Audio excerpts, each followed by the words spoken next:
Ulangan pasal yang ke-23. Orang yang tidak boleh masuk jemaah Tuhan. Orang yang hancur buah pelirnya atau yang terpotong kemaluannya, janganlah masuk jemaah Tuhan. Seorang anak haram janganlah masuk jemaah Tuhan. Bahkan keturunannya yang ke-10 pun tidak boleh masuk jemaah Tuhan.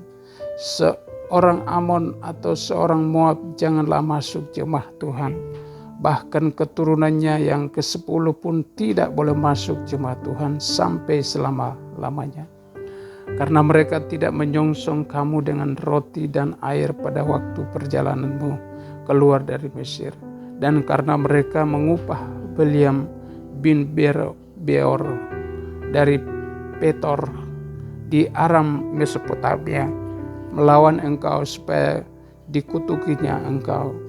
Tetapi Tuhan Allahmu tidak mau mendengarkan Bileam, dan Tuhan Allahmu telah mengubah kutuk itu menjadi berkat bagimu. Karena Tuhan Allahmu mengasihi engkau. Selama engkau hidup, janganlah engkau mengkhianatkan kesejahteraan dan kebahagiaan mereka sampai selama-lamanya. Janganlah engkau menganggap keji orang Edom, sebab dia saudaramu. Janganlah engkau menganggap keji orang Mesir, sebab engkau pun dahulu adalah orang asing di negerinya. Anak-anak yang lahir bagi mereka dalam keturunan yang ketiga boleh masuk jemaah Tuhan. Ketahiran perkemahan apabila engkau maju dengan tentaramu melawan musuhmu, maka haruslah engkau menjaga diri terhadap segala yang jahat. Apabila ada di antaramu seorang laki-laki yang tidak tahir disebabkan oleh sesuatu yang terjadi atasnya pada malam hari, maka haruslah ia pergi keluar perkemahan. Janganlah ia masuk ke dalam perkemahan. Kemudian menjelang senja haruslah ia mandi dengan air. Dan pada waktu matahari terbenam ia boleh masuk kembali ke dalam perkemahan. Di luar perkemahan itu haruslah ada bagimu suatu tempat kemana engkau pergi untuk kada hajat. Di antara peringkapanmu haruslah ada padamu sekop kecil, dan apabila engkau jongkok kada hajat, haruslah engkau menggali lubang dengan itu dan menimbuni kotoranmu. Sebab Tuhan Allahmu berjalan dari tengah-tengah perkemahanmu untuk melepaskan engkau dan menyerahkan musuhmu kepadamu. Sebab itu haruslah perkemahanmu itu kudus, supaya jangan ia melihat sesuatu yang tidak senonoh di antaramu lalu berbalik daripadamu. Kesayangan terhadap budak yang melarikan diri. Janganlah kau serahkan kepada tuannya seorang budak yang melarikan diri dari tuannya kepadamu. Bersama-sama engkau ia boleh tinggal di tengah-tengahmu, di tempat yang dipilihnya, di salah satu tempatmu yang dirasakan baik. Janganlah engkau menindas dia. Menentang persendalan di tempat kudus. Di antara anak-anak perempuan Israel janganlah ada pelacur bakti, dan di antara anak-anak lelaki Israel janganlah ada semburit bakti. Janganlah kau bawa upah sundal atau uang semburit ke dalam rumah Tuhan Allahmu untuk menepati salah satu nasar, sebab keduanya itu adalah kekejian bagi Tuhan Allahmu. Jangan memungut bunga dari seorang saudara bangsa. Janganlah engkau membungkam kepada saudaramu baik uang maupun bahan makanan atau apapun yang dapat dibungakan. Dari orang asing boleh engkau memungut bunga, tetapi dari saudaramu janganlah engkau memungut bunga, supaya Tuhan Allahmu memberkati engkau dalam segala usaha di negeri yang engkau masuki untuk mendudukinya. Tentang nasar, apabila engkau bernasar kepada Tuhan Allahmu, janganlah engkau menunda-nunda memenuhinya, sebab tentulah Tuhan Allahmu akan menuntutnya daripadamu sehingga hal itu menjadi dosa bagimu. Tetapi apabila engkau tidak bernasar, maka hal itu bukan menjadi dosa bagimu. Apa yang keluar dari bibirmu haruslah kau lakukan dengan setia. Sebab dengan sukarela kau nasarkan kepada Tuhan Allahmu sesuatu yang kau katakan dengan mulutmu sendiri. Dari hal memetik buah anggur dan bulir gandum di tanah orang lain.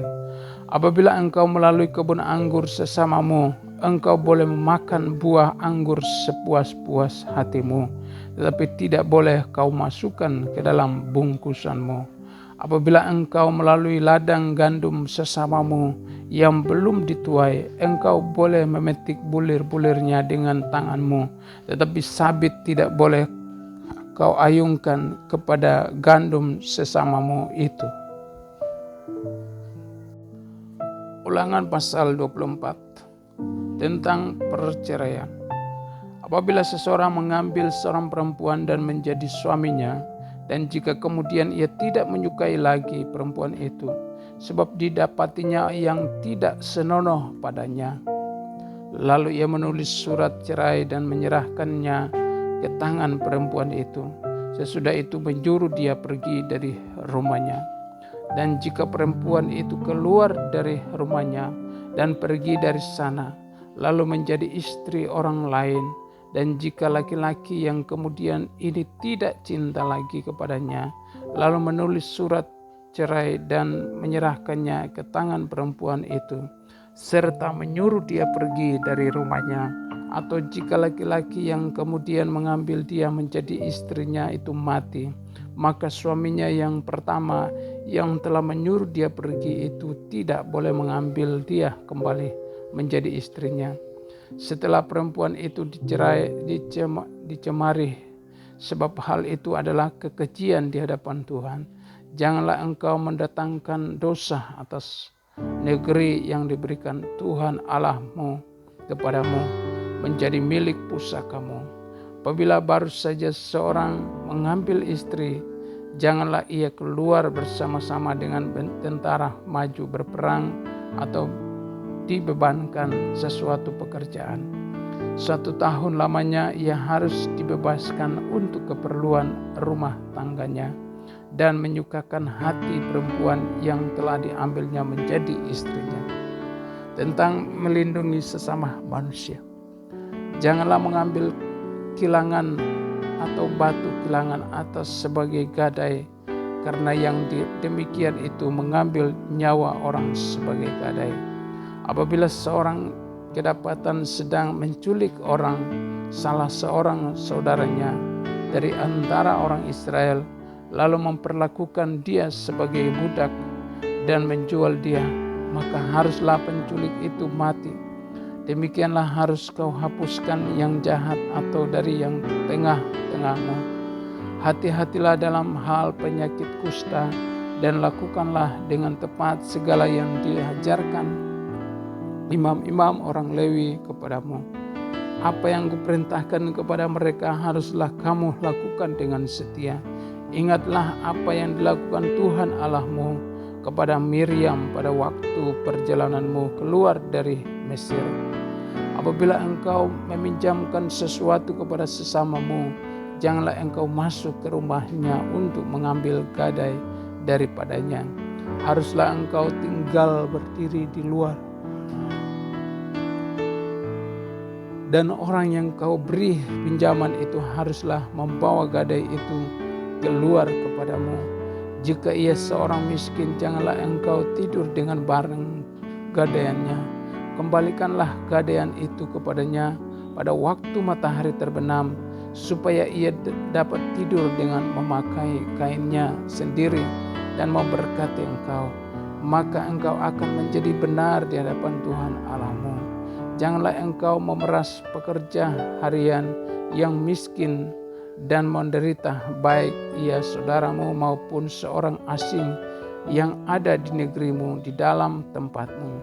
Pada hari itu juga haruslah engkau membayar upahnya sebelum matahari terbenam. Ia mengharapkannya karena ia orang miskin, supaya ia jangan berseru kepada Tuhan mengenai engkau dan hal itu menjadi dosa bagimu. Janganlah ayah dihukum mati karena anaknya, janganlah juga anak dihukum mati karena ayahnya. Setiap orang harus dihukum mati karena dosanya sendiri. Janganlah engkau memperkosa hak orang asing dan anak yatim. Juga janganlah engkau mengambil pakaian seorang janda menjadi gadai. Haruslah kau ingat bahwa engkau pun dahulu budak di Mesir, dan engkau ditebus Tuhan Allahmu dari sana. Itulah sebabnya aku memerintahkan engkau melakukan hal ini.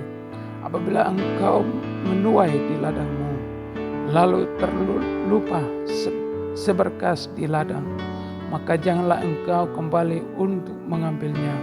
Itulah bagian orang asing, anak yatim dan janda, supaya Tuhan Allahmu memberkati engkau dalam segala pekerjaanmu.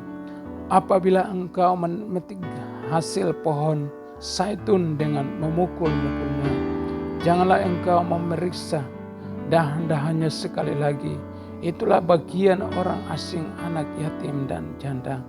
Apabila engkau mengumpulkan hasil kebun anggurmu, janganlah engkau mengadakan pemetikan sekali lagi. Itulah sebagai orang asing, anak yatim dan janda. Haruslah kau ingat bahwa engkau pun dahulu budak di tanah Mesir. Itulah sebabnya aku memerintahkan engkau melakukan hal ini. Ulangan pasal yang ke-25. Menentang kekerasan yang sewenang-wenangnya. Apabila ada perselisihan di antara beberapa orang, lalu mereka pergi ke pengadilan dan mereka diadili dengan dinyatakannya siapa yang benar dan siapa yang salah. Maka jika orang yang bersalah itu layak dipukul, haruslah hakim menyuruh dia meniarap dan menyuruh orang memukul dia di depannya dengan sejumlah darah setimpal dengan kesalahannya. 40 kali harus orang itu dipukuli, jangan lebih, supaya jangan saudaramu menjadi rendah di matamu. Apabila dipukul lebih banyak lagi, janganlah engkau memberangus mulut lembu yang sedang mengerik. Tentang kawin dengan istri saudara yang telah mati. Apabila orang-orang yang bersaudara tinggal bersama-sama dan seorang pada mereka mati dengan tidak meninggalkan anak laki-laki, maka janganlah istri orang yang mati itu kawin dengan orang di luar lingkungan keluarganya. Saudara suaminya haruslah menghampiri dia dan mengambil dia menjadi istrinya, dan dengan demikian melakukan kewajiban perkawinan ipar. Maka anak sulung yang nanti dilahirkan perempuan itu haruslah dianggap sebagai anak saudara yang sudah mati itu, supaya nama itu janganlah terhapus dari antara orang Israel. Tetapi jika orang itu tidak suka mengambil istri saudaranya, maka haruslah istri saudaranya itu pergi ke pintu gerbang menghadap para tua-tua serta berkata, iparku menolak menegakkan nama saudaranya di antara orang Israel. Ia tidak mau melakukan kewajiban perkawinan ipar dengan aku. Kemudian para tua-tua kotanya haruslah memanggil orang itu dan berbicara dengan dia. Jika ia tetap berpendirian dengan mengatakan, aku tidak suka mengambil dia sebagai istri, maka haruslah istri saudaranya itu datang kepadanya di hadapan para tua-tua, meninggalkan kasut orang itu dari kakinya, meludahi mukanya sambil menyatakan, beginilah harus dilakukan kepada orang yang tidak mau membangun keturunan saudaranya. Dan di antara orang Israel namanya haruslah disebut kaum yang kasutnya ditanggalkan orang. Larangan berbuat biadab. Apabila dua orang berkelahi dan istrinya yang seorang datang mendekati untuk menolong suaminya dari tangan orang yang memukulnya, dan perempuan itu mengeluarkan tangannya dan menangkap kemaluan orang itu, maka haruslah kupotong tangan perempuan itu. Janganlah engkau merasa sayang kepadanya. Sukatan dan timbangan yang benar. Janganlah ada di dalam pundi-pundimu dua macam batu timbangan, yang besar dan yang kecil. Janganlah ada di dalam rumahmu dua macam eva, yang besar dan yang kecil. Haruslah ada padamu batu timbangan yang utuh dan tepat. Haruslah ada padamu eva yang utuh dan tepat, supaya lanjut umurmu di tanah yang diberikan kepadamu oleh Tuhan Allahmu. Sebab setiap orang yang melakukan hal yang demikian, setiap orang yang berbuat curang, adalah kekejian bagi Tuhan Allahmu. Amalek harus dihapuskan. Ingatlah apa yang dilakukan orang Amalek kepadamu pada waktu perjalananmu keluar dari Mesir, bahwa engkau didatangi mereka di jalan dan semua orang lemah pada barisan belakangmu dihantam mereka, sedang engkau telah lelah dan lesu. Mereka tidak takut akan Allah.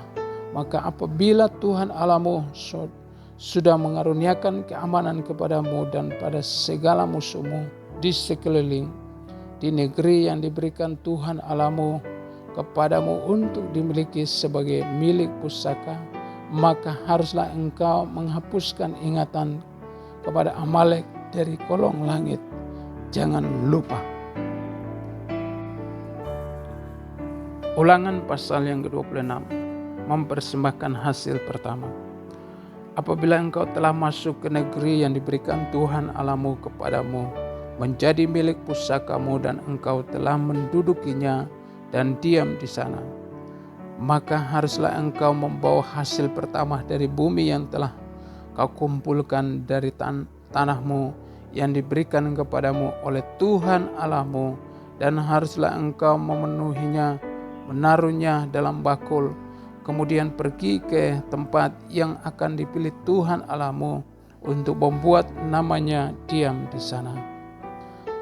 Dan sesampainya kepada imam yang ada pada waktu itu, haruslah engkau berkata kepadanya, aku memberitahukan pada hari ini pada Tuhan Allahmu, bahwa aku telah masuk ke negeri yang dijanjikan Tuhan dengan sumpah kepada nenek moyang kita untuk memberikannya kepada kita.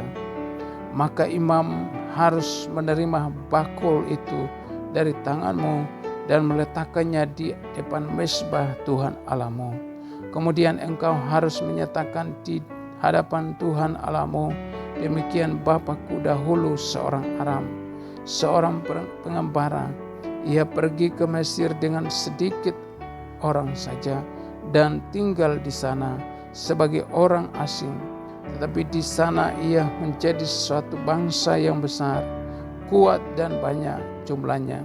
Ketika orang Mesir menganiaya dan menindas kami dan menyuruh kami melakukan pekerjaan yang berat, maka kami berseru kepada Tuhan Allah nenek moyang kami. Lalu Tuhan mendengar seruan kami dan melihat kesengsaraan dan kesukaran kami dan penindasan terhadap kami. Lalu Tuhan membawa kami keluar dari Mesir dengan tangan yang kuat dan lengan yang terancung dan kedahsyatan yang besar, dan dengan tanda-tanda serta mujizat-mujizat. Ia membawa kami ke tempat ini dan memberikan kepada kami negeri ini, suatu negeri yang berlimpah-limpah susu dan madunya. Oleh sebab itu di sini aku membawa hasil pertama dari bumi yang telah kau berikan padaku. Ya Tuhan, kemudian engkau harus meletakkan di hadapan Tuhan Allahmu. Engkau harus sujud di hadapan Tuhan Allahmu, dan haruslah engkau orang Lewi dan orang asing yang ada di tengah-tengahmu Bersukariah karena segala yang baik yang diberikan Tuhan Allahmu kepadamu dan kepada seisi rumahmu. Persembahan persepuluhan.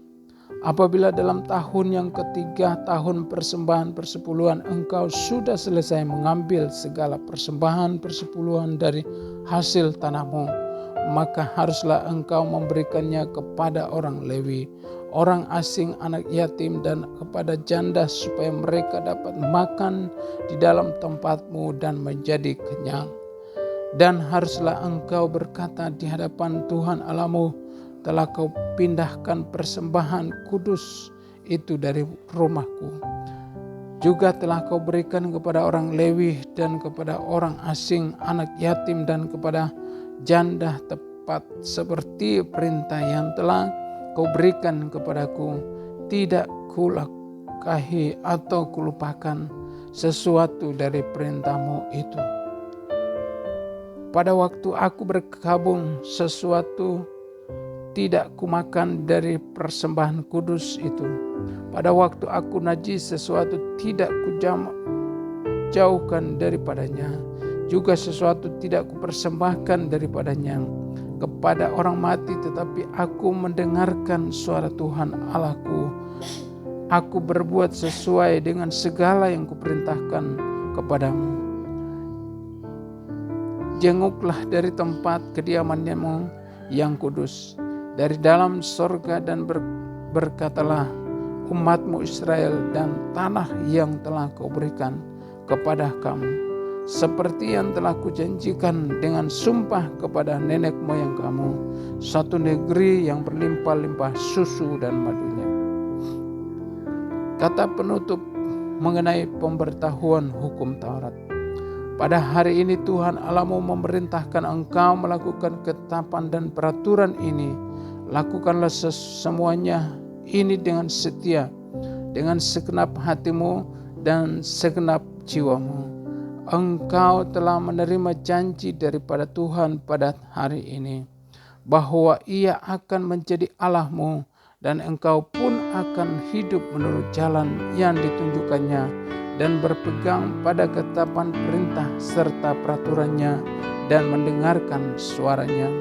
Dan Tuhan telah menerima janji daripadamu pada hari ini, bahwa engkau akan menjadi umat kesayangannya, seperti yang dijanjikannya kepadamu, dan bahwa engkau akan berpegang pada segala perintahnya. Dan Ia pun akan mengangkat engkau di atas segala bangsa yang telah dijadikannya, untuk menjadi terpuji, ternama, dan terhormat. Maka engkau akan menjadi umat yang kudus bagi Tuhan Allahmu, seperti yang dijanjikannya. Ulangan pasal yang 27. Batu peringatan dan mezbah di Gunung Ebal. Lagi Musa dan para tua-tua Israel memerintahkan kepada bangsa itu, berpeganglah pada segenap perintah yang kusampaikan kepadamu pada hari ini, dan pada hari kamu menyeberangi sungai Yordan ke negeri yang diberikan kepadamu oleh Tuhan Allahmu, maka haruslah engkau menengahkan batu-batu besar dan menganggapurnya. Lalu pada batu itu haruslah kau tuliskan segala perkataan hukum Taurat ini. Sesudah engkau menyeberang, supaya engkau masuk di negeri yang diberikan kepadamu oleh Tuhan Allahmu, suatu negeri yang berlimpah-limpah susu dan madunya, seperti yang dijanjikan kepadamu oleh Tuhan Allah nenek moyangmu. Dan sesudah kamu menyeberangi sungai Yordan, maka haruslah batu-batu itu yang telah kuperintahkan kepadamu pada hari ini kamu tegakkan di Gunung Ebal, dan kau kapuri. Juga haruslah kau dirikan di sana mezbah bagi Tuhan Allahmu, satu mezbah dari batu yang tidak boleh kau olah dengan perkakas besi. Dari batu yang tidak dipahat haruslah kau dirikan mezbah Tuhan Allahmu. itu dan di atasnya haruslah kau persembahkan korban bakaran kepada Tuhan Allahmu. Juga haruslah engkau mempersembahkan korban keselamatan, memakannya di sana dan bersukaria di hadapan Tuhan Allahmu. Selanjutnya haruslah engkau menuliskan pada batu-batu itu segala perkataan hukum Taurat ini dengan jelas dan terang. Juga berbicaralah Musa dan imam-imam orang Lewi kepada seluruh orang Israel, diamlah dan dengarlah, hai orang Israel, pada hari ini engkau telah menjadi umat Tuhan Allahmu. Sebab itu engkau harus mendengar suara Tuhan Allahmu dan melakukan perintah dan ketetapannya yang kusampaikan kepadamu pada hari ini. Ke-12 ucapan kutuk. Pada hari itu Musa memberi perintah kepada bangsa itu, sesudah kamu menyeberang sungai Yordan, maka mereka inilah yang harus berdiri di gunung Gerizim untuk memberkati bangsa itu, yakni suku Simeon, Lewi, Yehuda, Isakar, Yusuf, dan Benyamin. Dan mereka inilah yang harus berdiri di gunung Ebal untuk mengutuki, yakni suku Ruben, Gad, Asher, Sebulon, dan serta Naftali. Maka haruslah orang-orang Lewi mulai berbicara dan mengatakan kepada seluruh orang Israel dengan suara nyaring, terkutuklah orang yang membuat patung pahatan atau patung tuangan, suatu kekejian bagi Tuhan, buatan tangan seorang tukang dan yang mendirikannya dengan tersembunyi. Dan seluruh bangsa itu haruslah menjawab amin. Terkutuklah orang yang memandang rendah ibu dan bapaknya, dan seluruh bangsa itu haruslah berkata amin. Terkutuklah orang yang menggeser batas tanah sesamanya manusia, dan seluruh bangsa itu haruslah berkata amin. Terkutuklah orang yang membawa seorang buta ke jalan yang sesat, dan seluruh bangsa itu haruslah berkata amin.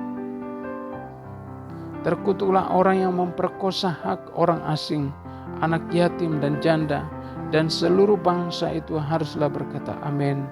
Terkutuklah orang yang tidur dengan istri ayahnya, sebab ia telah menyingkapkan puncak kain ayahnya, dan seluruh bangsa itu haruslah berkata amin. Terkutuklah orang yang tidur dengan binatang apapun, dan seluruh bangsa itu haruslah berkata amin. Terkutuklah orang yang tidur dengan saudaranya perempuan, anak ayah atau anak ibunya, dan seluruh bangsa itu haruslah berkata amin. Terkutuklah orang yang tidur dengan mertuanya perempuan, dan seluruh bangsa itu haruslah berkata amin. Terkutuklah orang yang membunuh sesamanya manusia dengan sembunyi, dan seluruh bangsa itu haruslah berkata amin. Terkutuklah orang yang menerima suap untuk membunuh seorang yang tidak bersalah, dan seluruh bangsa itu haruslah berkata amin. Terkutuklah orang yang tidak menepati perkataan hukum Taurat ini dengan perbuatan, dan seluruh bangsa itu harus berkata amin. Amin.